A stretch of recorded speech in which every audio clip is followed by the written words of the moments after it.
तुम्हाला माहिती आहे का, लाडकी बहीण योजनेअंतर्गत जर तुम्हाला हप्ते बंद झाले असतील तर एक अर्ज करून सर्व हप्ते तुम्हाला सहज परत मिळवता येतात। कोणता अर्ज करायचा आहे, कशा पद्धतीने अर्ज करायचा आहे, त्या अर्जाची पीडीएफ सुद्धा मी तुम्हाला देणार आहे। त्यासाठी पूर्ण अर्ज कसा भरावा या संदर्भातील पूर्ण माहिती पुढे व्यवस्थित समजून घ्या। ज्या महिलांना लाडकी बहीण योजनेअंतर्गत हप्ते मिळत नाहीये अशा महिलांनी हा विनंती अर्ज व्यवस्थित भरून जर दिलात तर 100% तुमचे हप्ते सुरू होतील। व्यवस्थित माहिती अचूक समजून घ्या। याची प्रिंट सुद्धा पीडीएफ स्वरूपामध्ये मी तुम्हाला देणार आहे, ते काढायचंय आणि व्यवस्थित तुम्हाला भरून द्यायचंय।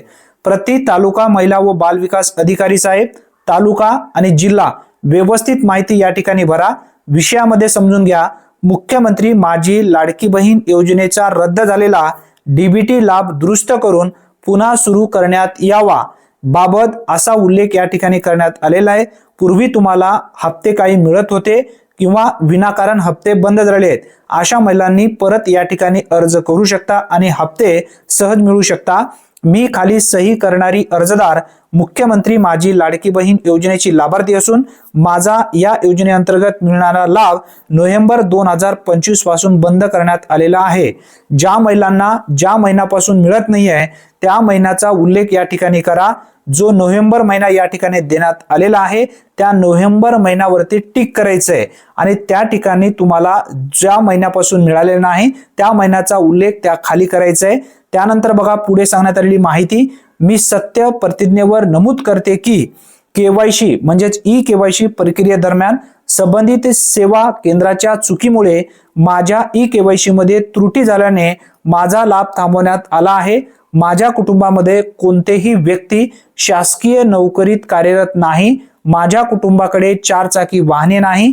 तसेच आमचे वार्षिक उत्पन्न 2,50,000 पेक्षा कमी आहे। त्यामुळे मी सदर योजनेसाठी पूर्णपणे पात्र आहे असा उल्लेख यामध्ये करण्यात आलेला आहे। तरी माझ्या आधार कार्डची पुन्हा तपासणी करून झालेली चूक दुरुस्त करण्यात यावी व मुख्यमंत्री माझी लाडकी बहीण योजनेचा लाभ मला पुन्हा सुरू करण्यात द्यावा असा उल्लेख करण्यात आलेला आहे। म्हणजे पुन्हा मला सुरू करून द्यावा ही नम्र विनंती। आपण योग्य ती कारवाई करून मला न्याय द्यावा ही नम्र विनंती। आता आपली विश्वासूमध्ये अर्जदारांचा व्यवस्थित नाव आधार कार्ड प्रमाणे भरा। त्यानंतर आधार कार्डवर जो ॲड्रेस आहे राहणारच्या ठिकाणी ते टाका, तालुका टाका, त्यानंतर तुमचा जिल्हा टाका, त्यानंतर खाली आधार क्रमांक व्यवस्थित टाका, चुकीचा आधार नंबर टाकू नका। अर्ज क्रमांक जर तुमच्याकडे असेल तर अर्ज क्रमांक टाका, नसेल तर सोडून टाका। ठिकाण, आता तुमचा ठिकाण टाकायचं आहे, तुमच्या गावाचं नाव टाका आणि या ठिकाणी दिनांक टाका, ज्या दिवशी तुम्ही अर्ज करणार आहात त्या दिवशीची दिनांक टाका। मोबाईल क्रमांक अचूक टाका।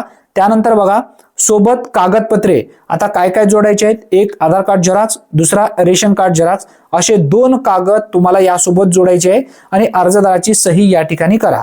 सर्व अर्ज व्यवस्थित भरून झाल्याच्या नंतर तुम्हाला महिला व बाल विकास अधिकारी तालुक्याच्या ठिकाणी तुम्हाला देऊन टाकायचे आहे। या अर्जाची प्रिंट किंवा पीडीएफ जर तुम्हाला पाहिजे असेल तर व्हिडिओच्या डिस्क्रिप्शन बॉक्समध्ये टेलिग्राम ग्रुपची लिंक आहे, व्हॉट्सअप चॅनलची लिंक आहे, जॉईन करा। मी व्हॉट्सअप चॅनल किंवा टेलिग्राम ग्रुपवरती याची पीडीएफ टाकेन किंवा याचा फोटो टाकेन, त्याची प्रिंट काढून घ्या, व्यवस्थित अर्ज भरून देऊन टाका। 100% तुमचा हप्ता सुरू होईल। काळजी करू नका। जर तुम्ही पात्र असाल तर एकही हप्ता तुमचा रुकणार नाही। आतापर्यंत जे हप्ते तुमचे पेंडिंग आहेत ते सर्व हप्ते तुम्हाला मिळतील।